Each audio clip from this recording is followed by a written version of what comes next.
Loading. Task जो है सारे एक जैसे नहीं होते हैं, टास्क जो है वो सिंपल से लेके कॉम्प्लेक्स तक होते हैं। So depending on the complexity of the task and the time taken by the each task we decide the load. ठीक है, तो लोडिंग का जो फैक्टर होता है डिसाइड करने का वो ये होता है कि टास्क की कॉम्प्लेक्सिटी क्या है और उसको कंप्लीट करने में कोई आदमी कितना समय ले रहा है।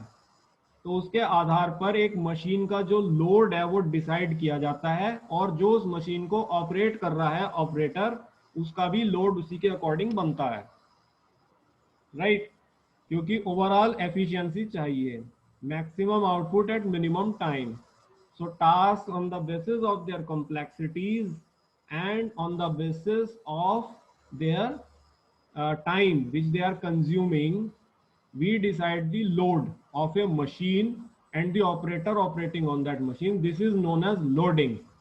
लोडिंग से मतलब होता है जब आपने एक बार समय डिसाइड कर लिया तो समय के आधार पे टास्क की कॉम्प्लेक्सिटी भी देख ली, तो इन दोनों चीजों के आधार पे आपने ये डिसाइड किया कि आप उस पर कितना लोड मशीन पर डालेंगे और जो ऑपरेटर उस पर ऑपरेट कर रहा है उस पर कितना लोड होगा। ये टारगेट उसे मीट करना होता ही होता है। ठीक है, so depending on the complexity of the task and time consumed by the machine, load is assigned to the machine and the worker operating the machine.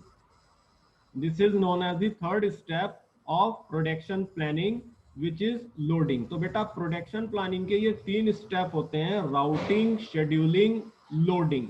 Routing में टास्क की सीक्वेंसिंग की जाती है डिपेंडिंग की रॉ मटेरियल किस sequence से production process में travel करके फिनिश प्रोडक्ट में कन्वर्ट हो रहा है।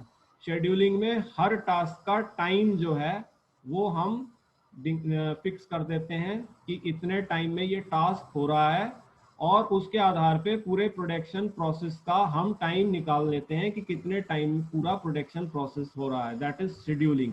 लोडिंग में टास्क की कॉम्प्लेक्सिटी के आधार पर और जो समय वो ले रहा है उसके आधार पर हम डिसाइड करते हैं कि किसी मशीन का कितना लोड होना चाहिए और उसके ऑपरेटर का कितना लोड होना चाहिए।